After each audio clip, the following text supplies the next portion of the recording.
વર્તમાન સમયમાં શાળામાં અભ્યાસ કરતા બાળકો ભણતર સાથે જીવનોપયોગી કૌશલ્ય વિકસાવી આત્મનિર્ભર બની શકે તે હેતુસર વિવિધ પ્રવૃત્તિઓમાં તેમની સક્રિય ભાગીદારી કરવામાં આવે છે।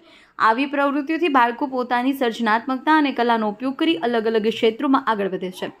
આ જ ઉદ્દેશ્ય સાથે સોમવારે દિયોદર પ્રાથમિક શાળા નંબર 2 ખાતે એક નવતર અને અનોખી વાનગી સ્પર્ધાનું આયોજન કરવામાં આવ્યું। શાળાના આચાર્ય બી.એ. રાઠોડ, ઇન્ચાર્જ આચાર્ય જામાભાઈ પટેલ તથા શિક્ષક સ્ટાફની ઉપસ્થિતિમાં યોજાયેલા એક દિવસીય કાર્યક્રમમાં ધોરણ 5 થી 8ના વિદ્યાર્થીઓએ ઉત્સાહપૂર્વક ભાગ લીધો હતો।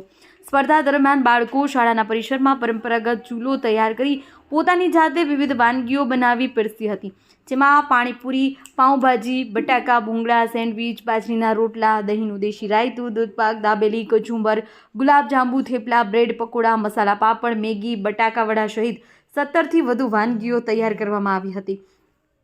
ઉત્તમ ગુણવત્તા અને સ્વચ્છતા સાથે વાનગીઓ તૈયાર કરનાર બાળકોની ટીમોને શાળા પરિવાર તરફથી પ્રશંસા પત્ર તથા પ્રોત્સાહન આપવામાં આવ્યું।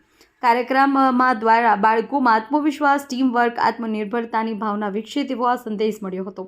આ પ્રસંગે જગદીશભાઈ મોચી, વિષ્ણુભાઈ દેસાઈ, જગદીશભાઈ રાઠોડ, અજયભાઈ ગજ્જર, કનુભાઈ જોશી, પ્રવીણભાઈ ગેહલોત, કામિનીબેન મકવાણા, કલ્પેશભાઈ મોદી, સંજયભાઈ દરજી, કિશનભાઈ સોલંકી, પ્રવીણભાઈ ઠાકોર સહિત સમગ્ર શિક્ષક સ્ટાફ હાજર રહી બાળકોને ઉત્સાહ અને માર્ગદર્શન પૂરું પાડ્યું હતું।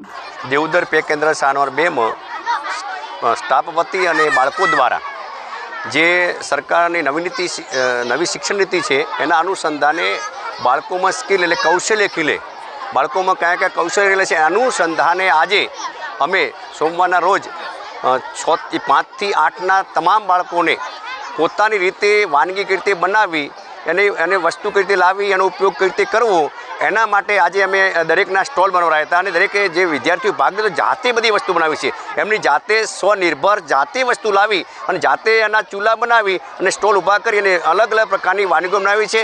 બાળકોમાં સારામાં સારો સ્કેલ આવે, એનામાં કૌશલ્ય ખીલે, એનો બૌદ્ધિક વિકાસ થાય અને જ્યારે એમ લાગે કે નોકરી મળે એમ નથી તો આવા સારા વ્યવસાય કરી અને પોતાનું ગુજરાન ચલાવી શકાય એ શિક્ષણ નીતિનો એક ઉદ્દેશ છે કે આવનારી પેઢીમાં 100% નોકરી નથી મળવાની, પણ જે વ્યવસાયકારો છે વ્યવસાયકારોમાંથી બાળક કંઈક શીખે એના અનુસંધાને દેવદર પે કેન્દ્ર શાળા અમારે આ વાનગી સ્પર્ધા રાખીને બાળકોમાં સારામાં સારી સ્કિલ આવે એના અનુસંધાને આ કામ કર્યું છે। બાળકો ખૂબ જહેમત ઉઠાવી સારું કામ કર્યું છે। અમારે નંબર આપવા પણ કોને આપવા એ જ કારણ કે બધાએ જે વાનગી બનાવી છે બહુ બેસ્ટ વાનગી બનાવી છે અને સારામાં સારી વાનગી બનાવી છે, જાતે બનાવી છે, કોઈએ કોઈનો ઉપયોગ નથી કર્યો, કોઈ પણ વસ્તુ તૈયાર નથી લાવી, પણ જે વસ્તુ સામગ્રી કાચી કહેવાય ને એ વસ્તુ લાવી છે, એમાંથી આ તમામ વસ્તુ બનાવી છે અને મારી શાળાના બાળકોએ તમામ વ્યવસ્થિત કામ કર્યું છે અને શિક્ષક મિત્રોએ ખૂબ એમને મદદ કરી છે અને કામ સારું થયું છે। તમામનો આ તબક્કે આભાર માનું છું અને પત્રકાર મિત્રોનો પણ આ તબક્કે આભાર માનું છું। અમારે અહીં આવી અને અમારી નોંધ લીધી કે દેવદર પે કેન્દ્ર શાળાના બાળકો કેટલું સરસ વાનગી બનાવી રહ્યા છે એની પણ નોંધી છે। જય હિન્દ, જય ભારત।